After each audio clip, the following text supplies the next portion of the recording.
मौजूद सामीन, मैं मुश्ताक अहमद वानी, असिस्टेंट प्रोफेसर शोबा उर्दू, बाबा गुलाम शबाद शाह यूनिवर्सिटी राजौरी, जम्मू व कश्मीर, अपनी तहरीर करदा कहानी 5 साल का बनबास की चौथी और आखिरी किस्त आपकी खिदमत में पेश कर रहा हूँ। मुझे उम्मीद है आप इसे गौर से सुनेंगे। गफ़ार चौधरी के मना करने के बावजूद जुल्फ़ा बीबी उनके घर से चली गई। तरलोचन सिंह को उसने अपना भाई बना लिया था। वो नहायत दयानतदार, गैरतमंद और बेबाक था। उसने जुल्फ़ा बीबी को यकीन दिलाया कि वो उसे अपनी सगी बहन की तरह अपने घर में रखेगा। वो अपने लिए खुद खाना पकाती, लेकिन तरलोचन सिंह ने उससे महीना पूरा होने पर किराया नहीं लिया। तरलोचन सिंह की 2 बेटियां थीं, बेटा नहीं था। बड़ी बेटी दूसरी जमात में पढ़ती थी। जुल्फ़ा बीबी उसे सुबह शाम पढ़ाती। गरीब घरानों से आए हुए बच्चों की उसने एक फहरिस्त तैयार की और उन्हें स्कूल के गरीब फंड से बूट और गर्म स्वेटर खरीद कर दिए। अलावाजी उन बच्चों की भी एक फहरिस्त बनाई थी जो बग़ैर नहाए धोए स्कूल आते थे। स्कूल से थोड़ी दूरी पर पानी की एक बावली पे हफ्ते में एक दिन उन बच्चों को स्कूल से साबुन और सरसों का तेल दे के नहाने के लिए भेजा जाता। इस तरह जुल्फ़ा बीबी की यह हत्तुल-वसा कोशिश रहती कि उनके स्कूल के बच्चे न सिर्फ पढ़ाई में अव्वल नंबर पर रहें, बल्कि सेहत, सफाई, तहज़ीब व शाइस्तगी और नज़्म व ज़ब्त में भी आगे रहें। जुल्फ़ा बीबी उस दिन बहुत खुश हुई थी जिस दिन उसे ये मालूम हुआ था कि उसके हाथों लिखी गई वज़रा के नाम दरख्वास्तों में से बिजली और पानी के वज़ीर ने मंजूरी दे दी है और चंद दिनों के अंदर उसके आबाई गांव में बिजली के खंभे लगेंगे और वाटर सप्लाई स्कीम वाला अमला भी बहुत जल्द पानी की पाइपें बिछाने आ रहा है। 1 साल के अंदर पूरे गांव में बिजली के खंभे और पानी के लिए लोहे की पाइपें बिछा दी गईं। दूसरे साल प्रधानमंत्री ग्राम सड़क योजना के तहत जुल्फ़ा बीबी के गांव में भी सड़क को मंजूरी मिल गई। जुल्फ़ा बीबी को अब अपने आबाई गांव के प्राइमरी स्कूल में काम करते 2 साल का अरसा हो चुका था। उसने बच्चों की बेहतर तालीम और तरबियत में नहायत दिलचस्पी से काम किया था। बच्चे सही लिखना, पढ़ना और बोलना सीख गए थे। एक रोज़ उसने भूषण लाल को कहा, सर आप कल स्कूल कमेटी मेंबरान को स्कूल में बुलवाइए। मैं अपनी माहाना प्रोग्रेस रिपोर्टों पे उनके दस्तखत करवाना चाहती हूँ ताकि मेरी तनख्वाह निकल सके। भूषण लाल ने कहा, ठीक है, मैं कल के लिए उन्हें स्कूल में बुलवाता हूँ। दूसरे दिन सरपंच और स्कूल कमेटी मेंबरान में से सिर्फ 3 स्कूल पहुँच गए। फ़कीर चंद नाम का मेंबर किसी वजह से नहीं पहुँच पाया था। सब ने दस्तखत किए और जुल्फ़ा बीबी और भूषण लाल को बिजली, पानी और सड़क की मंजूर शुदा दरख्वास्तों के लिए मुबारकबाद दी। फिर जब वो एक दिन खुद अपने स्कूल के बच्चे को साथ लेकर फ़कीर चंद के घर दस्तखत करवाने गई तो फ़कीर चंद शराब पी बैठा था। उसने खुमार आलूदा आँखों से पहले तो जुल्फ़ा बीबी के गुले अंदाम पर नज़र दौड़ाई, फिर कांपते हुए हाथों से उसकी प्रोग्रेस रिपोर्टों पर दस्तखत किए। जुल्फ़ा बीबी के ज़हन दिल के किसी गोशे से ये आवाज़ उभरी कि उसके आबाई गांव में एक नहीं कई रावण मौजूद हैं। एक रोज़ जुल्फ़ा बीबी गांव से शहर अपने वालिदैन के पास जा रही थी। वो अकेली जंगल के रास्ते से गुज़र रही थी कि अचानक उसे ढोल बाजे की आवाज़ सुनाई दी। ये उसके अपने गांव की बारात किसी दूसरे गांव की तरफ जा रही थी। दुल्हा घोड़े पे सवार था और बाराती उधम मचाते हुए जा रहे थे। कुछ ओबाश किस्म के नौजवान ढोल बजाने वालों के साथ आगे आगे नाच रहे थे। यूँ मालूम हो रहा था कि नौजवान हाल ही में जवानी की दहलीज पे कदम रख चुके हैं। जुल्फ़ा बीबी डरी, सहमी, शर्माती, लजाती आहिस्ता से रास्ते से परे हट के उन हुल्लड़बाजी मचाने वाले लड़कों की नज़रों से दूर आगे निकल गई तो उन ओबाश लड़कों में से एक ने पीछे से उस पे फिकरा कसा, ओ सोनिए मार सुटिया, और ज़ोर से सीटी बजाई। दूसरे ने कहा, ओए कालजा कट के ले गई। फिर इन चारों ने पै दर पे सीटियाँ बजाना शुरू कर दी। जुल्फ़ा बीबी ने उतराई की तरफ तेज़ी से कदम बढ़ाए। वो उन शैतानों से बचने के लिए अपने मालिक हकीकी से दिल ही दिल में दुआ करने लगी।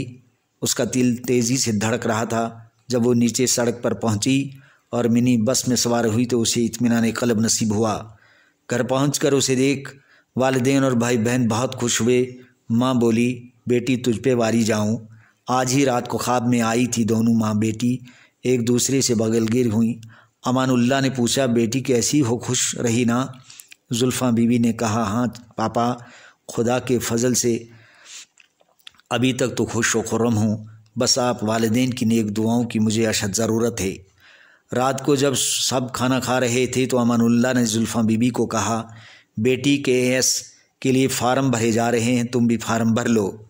जुल्फ़ा बीबी मुताज्जिब होकर बोली, पापा KAS करना कोई बच्चों का खेल थोड़ी है, मैं KAS नहीं कर पाऊँगी।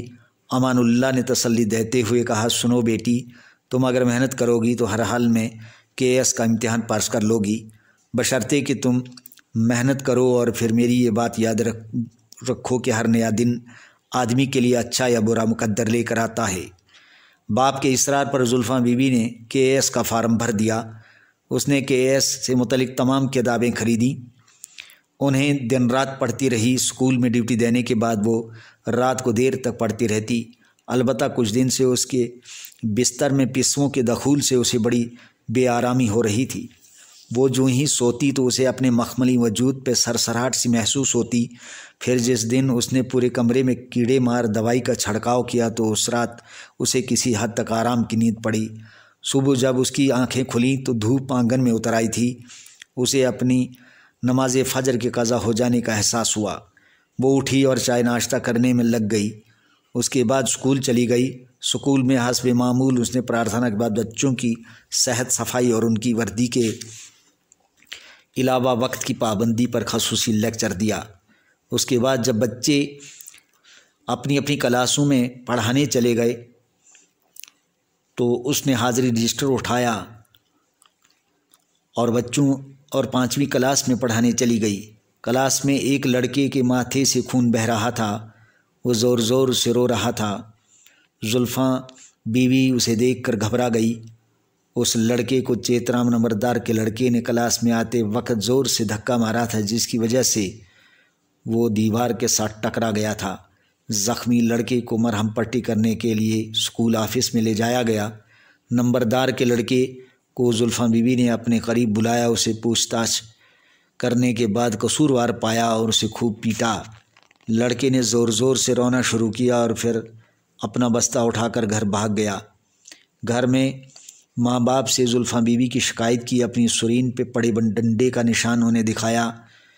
उसके माँ बाप आग बगोला हो गए। चेतराम अपने बेटे को साथ लेकर स्कूल पहुंचा और भूषण लाल के सामने आकर कहने लगा, ये स्कूल है या पुलिस थाना? मेरे इस बेटे को देखिए, मैडम ने कितनी बेदर्दी से इसे पीटा है। नंबरदार ने अपनी बेटी की सुरीन पे पड़ा डंडे का निशान भूषण लाल को दिखाया और कहने लगा, आप मैडम को यहाँ मेरे सामने बुलाइए।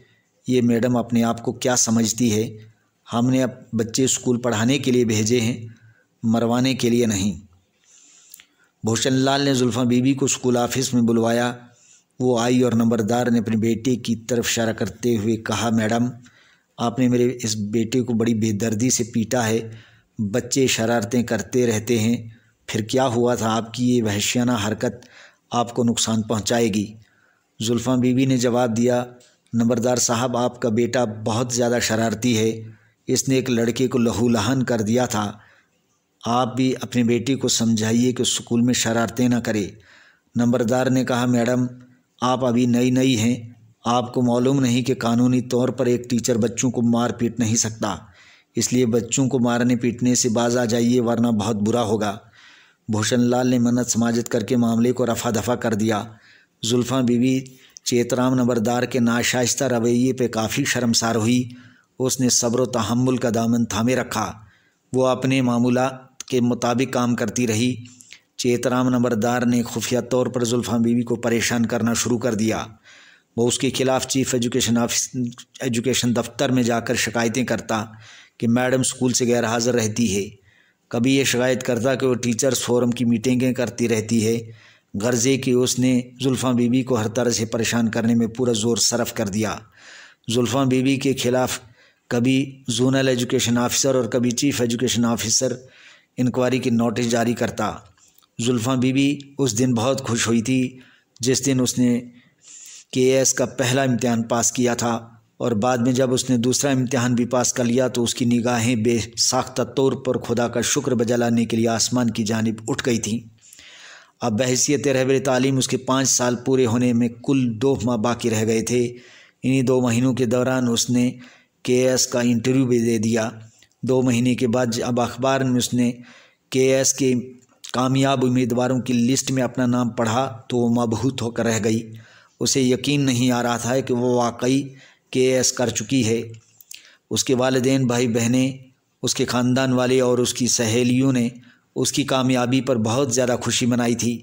इधर डायरेक्टर स्कूल एजुकेशन ने भी उन रहबर तालीम टीचरों की लिस्ट अखबार में शाया करा दी थी जिनके 5 साल मुकम्मल हो चुके थे। उनमें जुल्फ़ा बीबी का नाम भी सरफ़हरिस्त था। फिर जिस दिन वो अपने आबाई गांव के प्राइमरी स्कूल से रुखसत हुई तो गांव के सरपंच, पंच, स्कूल कमेटी मेंबरान तरलोचन सिंह, गफ़ार चौधरी और उनके अहले खाना स्कूल में आए। सबसे पहले भूषण लाल सीनियर टीचर ने जुल्फ़ा बीबी को मुबारकबाद देते हुए उसे एक ज़हीन, मेहनती और खुशनसीब लड़की करार दिया। उसके गले में फूलों का हार डाला। फिर गफ़ार चौधरी और तरलोचन सिंह ने भी फूल मालाएं पहनाई। जब ये सभी लोग जुल्फ़ा बीबी को रुखसत करने लगे तो चेतराम नंबरदार भी कहीं से आ गया। उसने आते ही जुल्फ़ा बीबी के पैर छू लिए और कहने लगा, मैडम, भगवान के लिए मुझे माफ़ कर दीजिए, आप तो देवी का रूप हैं। मैं मूर्ख आपको पहले पहचान नहीं पाया था। चेतराम नंबरदार की आंखें एहसास नदामत से अश्कबार थीं और इधर जुल्फ़ा बीबी की आंखों में भी खुशी के आंसू लर्ज़ां थे। शुक्रिया।